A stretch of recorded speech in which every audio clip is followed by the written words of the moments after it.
Hi guys, it's Panel Hopper and I'm here to talk about the first special in the Doctor Who 60th anniversary trilogy, The Star Beast. Now, what did I think of this?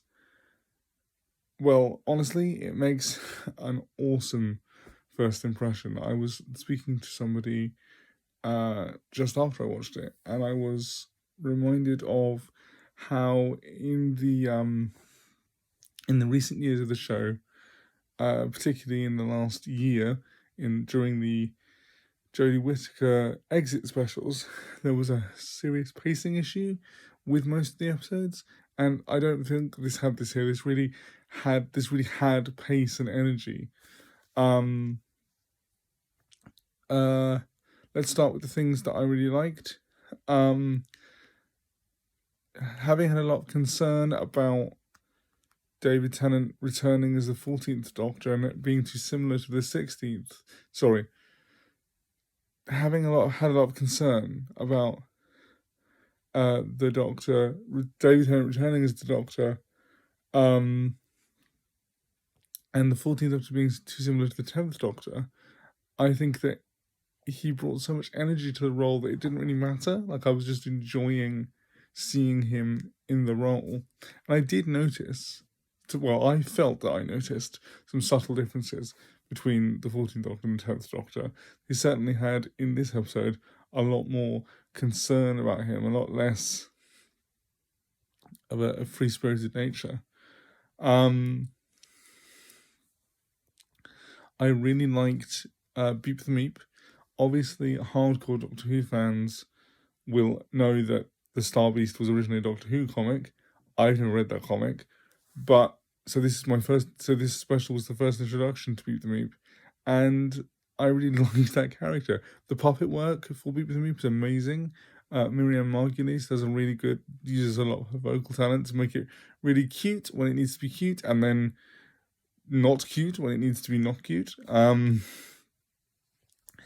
And I thought that the stakes were justifiable. You know, there was a lot of, especially with, say, Power of the Doctor, the most recent special before this, the stakes were kind of very ill-defined. That, you know, I was never sure what the Master's plan of seizing the Doctor's body was actually supposed to accomplish. With this, we know that Beep the Meep, if they launch their rocket, is going to destroy 9 million people. It's very clearly stated. I also liked. I must say this up front. The new TARDIS interior, skipping forward a bit, the new TARDIS interior is amazing. I could gush about the new TARDIS interior for ages, and maybe I will.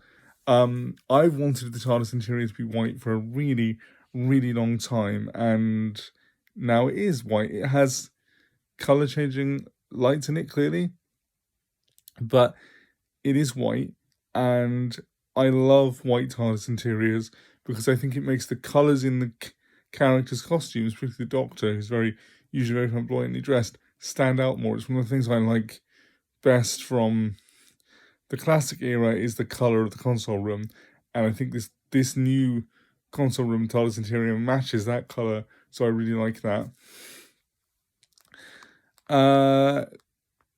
Now on to everything else. There was nothing in this special that I outright hated.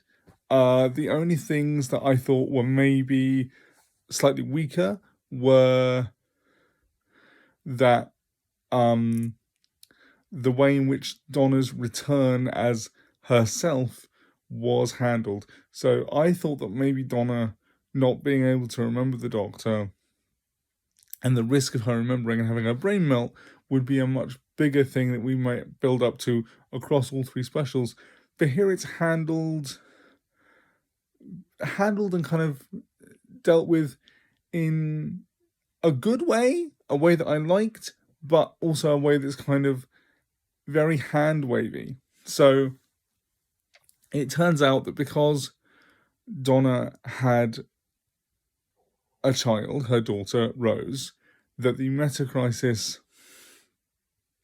is now transferred between Donna and her daughter, and it also links in with the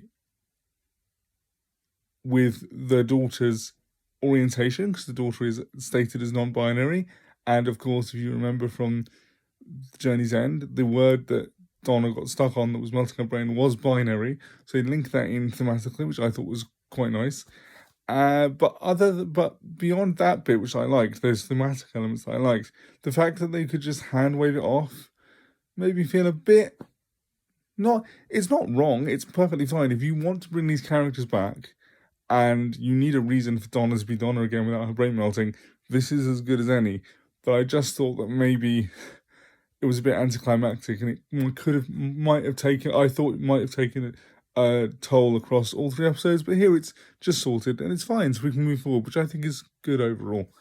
And the only other thing that I thought was a bit disappointing for me was that I hoped that we might see Wilf or the Toymaker, and we didn't. But beyond that, yeah, I really like this. This is a really great first impression, a really great first special, and I'm really, really happy.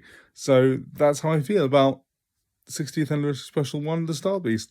I am going to be back this time next week doing special number 2, The Wild Blue Yonder, and I can't wait.